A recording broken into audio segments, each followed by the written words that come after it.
محترم دوستو، السلام علیکم ورحمۃ اللہ وبرکاتہ۔ آج میں فجر کی نماز میں ایک حدیث پڑھی تو مجھے اس حدیث کو پڑھ کر کے اتنی خوشی ہوئی، مجھے لگا کہ اس چیز کو آپ لوگوں سے شیئر کرنی چاہیے۔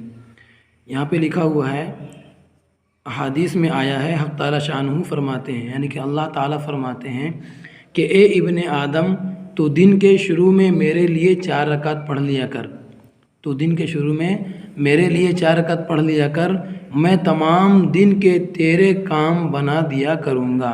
یہ بات کون کہہ رہے ہیں؟ اللہ تعالیٰ کہہ رہے ہیں۔ یہ کس کی فضیلت ہے؟ اشراق کی نماز کی فضیلت ہے۔ یہ اشراق کی نماز کی فضیلت تھی جو میں نے آپ کو بتلایا ابھی۔ باقی نماز سے کیا کیا فائدہ ہے وہ دیکھیے۔ ایک حدیث میں لکھی ہے کہ نماز اللہ تعالیٰ کی رضا کا سبب ہے۔ اب نماز سے کیا کیا ملتا ہے وہ دیکھیے۔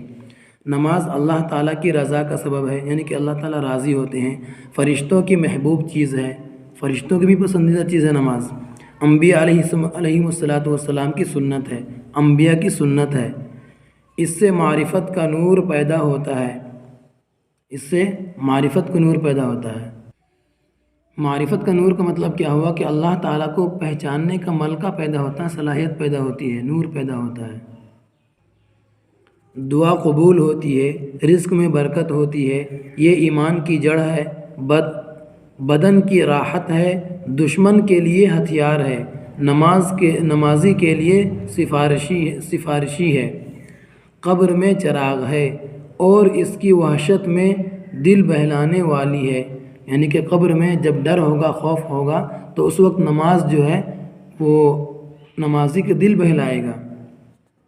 منکر نکیر کے سوال کا جواب ہے اور قیامت کی دھوپ میں سایہ ہے، یعنی کہ جس دن کوئی سایہ نہیں ہوگا تو اس دن نماز سایہ بن کر رہے گی، اور اندھیرے میں روشنی ہے، جہنم کی آگ کے لیے آڑ ہے۔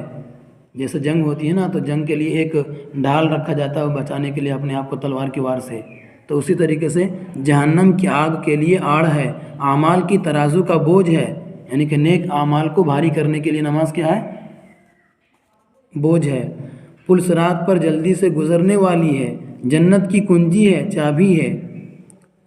اب بتائیے، اتنے سارے فضیلتیں ہیں نماز کے بارے میں، اور یہ کس کے بارے میں؟ اشراق کی نماز کے بارے میں ہے کہ اے میرے بندے، تو میرے لیے صبح کے 4 رکعت پڑھ لیا کر، میں تمہارے دن بھر کے پورے کام بنا دیا کروں گا۔ یہ کون گارنٹی لے رہے ہیں؟ احکم الحاکمین، تمام دنیا والوں کا رب،